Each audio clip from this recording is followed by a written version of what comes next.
जी नमस्कार, स्वागत है आप सभी का हमारे चैनल सीटेट अधिगम में।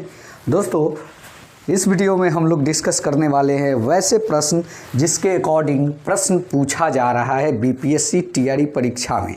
जी हाँ दोस्तों, आप गौर कीजिएगा हमारी बातों पे हम क्या कहना चाहते हैं। वैसे प्रश्न जो टीआरई परीक्षा में पूछा जा रहा है और उससे कुछ ज़्यादा अगर ऊपर जाता है, मतलब उसी के आसपास की चीज़ों को आज की वीडियो में हम लोग जानेंगे। क्योंकि दो सेट्स यानी कि टीआरई 1 का और टीआरई 2 के सेट्स को आप मिलाएंगे तो आप देखेंगे कि थोड़ा इधर उधर करके प्रश्नों को पूछा गया है। तो आज की वीडियो में हम लोग उस पूछे हुए प्रश्न की जस्ट अगर 19 पूछा है तो हम लोग 20 और 18 के बारे में ही डिस्कस करने वाले हैं। वैसे ही प्रश्नों को हमने तैयार किया है। इस प्रश्नों को अगर आप पूरी तरीके से देख लेते हैं तो निश्चित रूप से इसमें से 5 से 7 प्रश्न आपके परीक्षा उपयोगी हो ही जाएंगे। जी हाँ दोस्तों, इसलिए यह वीडियो बहुत ही इम्पोर्टेंट है। इस वीडियो को आप लोग पूरा देखिएगा, अंत तक देखिएगा। अच्छा लगे चैनल को भी सब्सक्राइब कीजिएगा। तो चलिए बिना देर किए हुए वीडियो को स्टार्ट करते हैं। सबसे पहले जानते हैं हम लोग, आपके स्क्रीन पे जो दिख रहा है, भारत के उत्तरी पश्चिमी भाग में शीतकालीन में निम्न में से किस कारण वर्षा होती है। जी हाँ दोस्तों, आपके पास ये ऑप्शन आपको दिख रहा होगा। पश्चिमी विक्षोभ और चक्रवाती अवदाब, दक्षिणी पश्चिमी मानसून, उपयुक्त में से एक से अधिक, उपयुक्त में से कोई नहीं। अगर आपको कुछ भी आइडिया लग रहा है तो कमेंट के माध्यम से इसका आंसर देने का कोशिश कीजिएगा, नहीं तो वीडियो को एक बार ज़रूर लाइक कीजिएगा। जी हाँ दोस्तों, इसका सही आंसर जो हो जाएगा वो होगा पश्चिमी विक्षोभ। इसके माध्यम से ही भारत के उत्तर पश्चिम भाग में शीतकालीन वर्षा होती है। पश्चिमी विक्षोभ भारतीय उपमहाद्वीप में शीत ऋतु में पश्चिम तथा उत्तर पश्चिम से प्रवेश करते हुए ये भूमध्य सागर में उत्पन्न होता है और उधर से ही भूमध्य सागर से ही उत्तर पश्चिम की ओर बढ़ता है। जी हाँ, भारत में इसका प्रवेश पश्चिमी जेट प्रवाह के द्वारा होता है और उत्तर पश्चिम भारत में नेपाल और पाकिस्तान में शीतकालीन वर्षा पश्चिमी विक्षोभ के कारण होता है। चलिए नेक्स्ट प्रश्न के बारे में जानते हैं। नेक्स्ट प्रश्न ये रहा आपके स्क्रीन पे। भारतीय महासागर में सबसे छोटा द्वीप कौन सा देश है। द्वीप देश सबसे छोटा भारतीय महासागर में जो द्वीप देश है वो कौन सा है।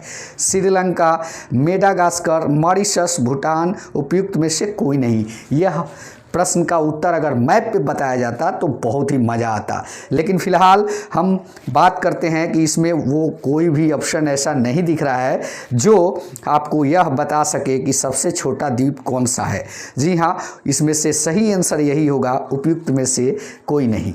भारतीय महासागर में सबसे छोटा द्वीप मालदीव है। और यहाँ पूछा ये गया है कि भारतीय महासागर में सबसे छोटा द्वीप देश कौन सा है, तो ये जितने भी देश दिए हुए हैं ये आपके नहीं होंगे। हालांकि यह भारतीय महासागर में ही है, लेकिन जो इसका सही आंसर हो जाएगा वो यह हो जाएगा कि भारतीय महासागर में सबसे छोटा द्वीप देश मालदीव है। जी हाँ दोस्तों, इस ऑप्शन में आपको नहीं देखने को मिल रहा होगा, लेकिन इसके आगे हम जाने तो मालदीव की राजधानी माले है और मालदीव को 1965 में ब्रिटेन से आज़ादी मिला और 1968 को गणतंत्र राज्य घोषित किया गया। जी हाँ दोस्तों, इसके बारे में इतना ही जानें और आगे बढ़ते हैं वीडियो में और बात करेंगे नेक्स्ट प्रश्न की। जी हाँ, निम्नलिखित में से कौन सी वायुमंडल की परत है। समताप मंडल, मध्य मंडल, आयन मंडल, उपयुक्त में से एक से अधिक, उपयुक्त में से कोई नहीं। इसका आंसर आप लोग तो बिल्कुल ही बता सकते हैं, उपयुक्त में से एक से अधिक, क्योंकि तीनों ही वायुमंडल की परतें हैं। चलिए नेक्स्ट के बारे में बात करते हैं। नेक्स्ट जो है, श्रीहरिकोटा द्वीप किसके निकट अवस्थित है। जी हाँ दोस्तों, श्रीहरिकोटा यह गोदावरी मुहाना, पुलिकट झील, चिल्का झील, उपयुक्त में से एक से अधिक और उपयुक्त में से कोई नहीं। प्रश्न संख्या 4 का सही आंसर क्या होगा, ये 4 का पुलिकट झील हो जाएगा, क्योंकि श्रीहरिकोटा द्वीप आंध्र प्रदेश के पुलिकट झील के निकट स्थित है। जी हाँ, आप लोग यहाँ थोड़ा याद करते चले कि पुलिकट झील जो है आंध्र प्रदेश में है। झीलों के बारे में अगर पूछता है, कहीं पुलिकट झील के बारे में पूछ दिया तो इसका सही आंसर आंध्र प्रदेश होगा। और इसी द्वीप में भारतीय अंतरिक्ष अनुसंधान संगठन का, जिसको हम लोग इसरो के नाम से जानते हैं, वहाँ प्रक्षेपण केंद्र बोल सकते हैं उसको। जी हाँ, और चिल्का झील के बारे में बात करें तो ये उड़ीसा में है। जी हाँ, चलिए नेक्स्ट के बारे में बात करते हैं। वर्तमान में केंद्रीय जांच ब्यूरो के सीबीआई के निदेशक कौन है? जी हाँ, यह एक करंट अफेयर्स का सवाल इसमें है। प्रवीण सूद, आलोक कुमार वर्मा और ऋषि कुमार शुक्ला। प्रवीण कुमार उपयुक्त में से कोई नहीं। इसका सही आंसर हो जाएगा प्रवीण सूद, ये सीबीआई के डायरेक्टर हैं। चलिए नेक्स्ट पे चलते हैं। नेक्स्ट प्रश्न की बात करें तो आपके सामने दिखेगा 1916। जी हाँ दोस्तों, 1916 में बॉम्बे में प्रथम भारतीय महिला विश्वविद्यालय की स्थापना के पीछे महान शक्ति कौन थे? डी.के. कार्वे, बी.एम. मालवाड़ी, उपयुक्त में से कोई नहीं, दादा भाई नौरोजी और उपयुक्त में से एक से अधिक। देखिए यहाँ पे ऑप्शन थोड़ा लिखने में मिस्टेक है, लेकिन आप लोग इसको सही कर लीजिएगा। तो आप लोग को बताना यही है कि प्रथम महिला विश्वविद्यालय की स्थापना जो है का मतलब कि महाराष्ट्र में जो कराएं, उनके पीछे वो महान शक्ति कौन है, इसी के बारे में पूछ रहा है। तो जी हाँ दोस्तों, इसके बारे में आप लोग बताएं। वीडियो को लाइक कर लीजिएगा, अगर यह सेशन अच्छा लगता हो तो चैनल को भी सब्सक्राइब कर लीजिएगा। जी हाँ दोस्तों, इसका सही आंसर हो जाएगा डी.के. कार्वे। जी हाँ, इसका DK. Karve is the right answer, क्योंकि डी.के. कार्वे जो थे बॉम्बे में प्रथम भारतीय महिला विश्वविद्यालय की स्थापना कराए, जो 1916 में स्थापना हुई।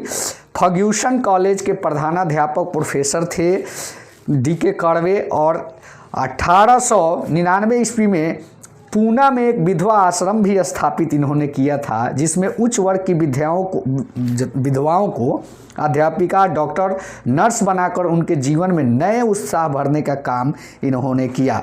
इन्हें सामाजिक योगदान के क्षेत्र के लिए 1958 ईस्वी में इनको जो है भारत रत्न पुरस्कार भी दिया गया था। जी हाँ दोस्तों, चलिए नेक्स्ट प्रश्न की तरफ चलते हैं और बात करते हैं नेक्स्ट प्रश्न की ओर। कोसी नदी किस जिले में बिहार की शोक नदी कहा जाता है तथा मार्ग बदलने के लिए भी कुख्यात नदी है? यह गंगा में कहाँ पर मिलती है? जी हाँ, यह सवाल थोड़ा सा हटके है। कोसी नदी गंगा में कहाँ पर मिलती है, ये बात किया गया है इस प्रश्न के माध्यम से। तो ऑप्शन को देखते हैं। खगड़िया के निकट, पूर्णिया के निकट, सहरसा के निकट, कटिहार के निकट, उपयुक्त में से कोई नहीं। जी हाँ, यहाँ पे 4 ऑप्शन ऐसे हैं जहाँ पे बताया गया है। हालांकि बिहार में मिलती है, लेकिन कहाँ कहाँ मिलती है ये आप लोग को पता है तो जल्दी से कमेंट करके बताएं। देखिए, ये कोसी नदी जब बिहार में आती है नेपाल से, तब यह मिलती है खगड़िया के निकट। नेपाल में 7 नदियों से मिलती है, इसलिए इसको सप्तकोशी भी कहा जाता है। और जो है कोसी को बिहार का शोक नदी इसलिए कहा जाता है कि यह मार्ग बदलने के लिए मशहूर है। जी हाँ, जैसे बिहार में बाढ़ आता है तो यह मार्ग बदलने के वजह से ही आता है। यह नदी गोसाई थान, काठमांडू, नेपाल से निकलती है। चतरा के निकट बिहार की सीमा में प्रवेश करती है। कोसी को नेपाल की सप्तकोशी नदी के नाम से भी जाना जाता है, अभी हमने आपको बताया भी। और गंडक नदी बिहार में पश्चिम जिला, जैसे पश्चिम चंपारण का जिला जो है, वहाँ से भैंसालोटन के स्थान के निकट प्रवेश करती है बिहार में। चलिए नेक्स्ट प्रश्न के बारे में बात करते हैं।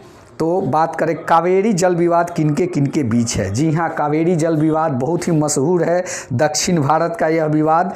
तो आप लोग को बताना है कि कर्नाटक, तेलंगाना और कर्नाटक और गोवा, कर्नाटक और आंध्र प्रदेश, उपयुक्त में से एक से अधिक, उपयुक्त में से कोई नहीं। जी हाँ दोस्तों, इसका राइट आंसर क्या होगा वही आप लोग को बताना है।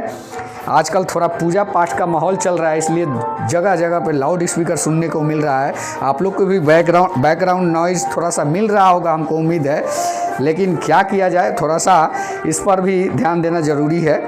तो कर्नाटक जल विवाद जो है यह कर्नाटक और तमिलनाडु के बीच है। जी हाँ, 8 का इसमें कहीं भी जिक्र नहीं है, इसलिए ई ऑप्शन सही हो जाएगा।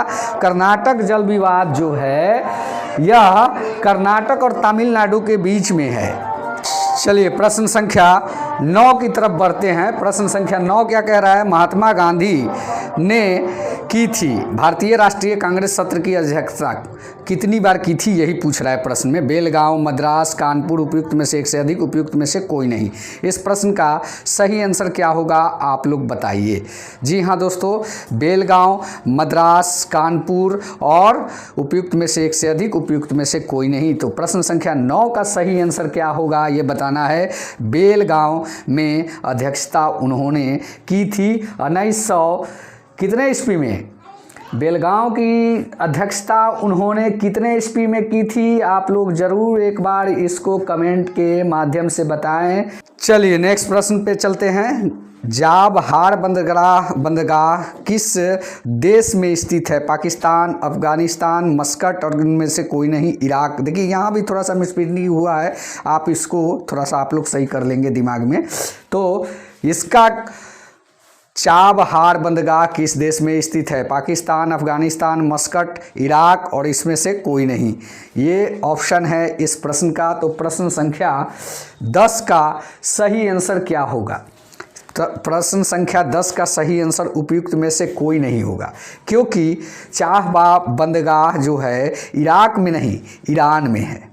ईरान में ये है, इसलिए इसका जो भी ऑप्शन है उसमें आपको दिख नहीं रहा होगा, इसलिए इसका सही आंसर जो है प्रश्न संख्या 10 का ई हो जाएगा। चलिए नेक्स्ट प्रश्न पे चलते हैं। नेक्स्ट प्रश्न की बात करें तो यहाँ पे आपको दिख रहा होगा कि पंचायती राज अधिनियम 2006 में 2 ग्राम सभा की बैठकों के बीच अधिकतम कितनी अवधि का निर्धारण किया गया है? 30 दिन, 60 दिन, 3 महीने, 40 दिन, उपयुक्त में से कोई नहीं। जी हाँ, प्रश्न संख्या 11 का सही आंसर होगा 3 महीने। 3 महीने का ग्राम सभा के बीच में जो है 3 महीने की अवधि के लिए गैप होता है, उसके बाद फिर एक बार बैठक करने की आवश्यकता होती है। यह नियम बिहार पंचायती राज अधिनियम 2006 में 2 ग्राम सभा की बैठक के बीच अधिकतम 3 महीने की अवधि निर्धारित की गई है और बिहार पंचायती राज अधिनियम 2006 के अनुसार ग्राम सभा की बैठक समय समय पर करनी है, किंतु 2 बैठकों के बीच का 3 महीने से अधिक का अंतराल नहीं होना चाहिए। जी हाँ दोस्तों, इसका सही आंसर हो जाएगा सी। और नेक्स्ट प्रश्न की बात करते हैं। तो नेक्स्ट प्रश्न ये रहा आपके स्क्रीन पे। कल्याणकारी राज्य संबंधी विचार किसमें दिए हैं? मूल अधिकार, राज्य के नीति निर्देशक सिद्धांत, संविधान की उद्देशिका, उपयुक्त में से एक से अधिक, उपयुक्त में से कोई नहीं। प्रश्न संख्या 12 का आंसर क्या होगा?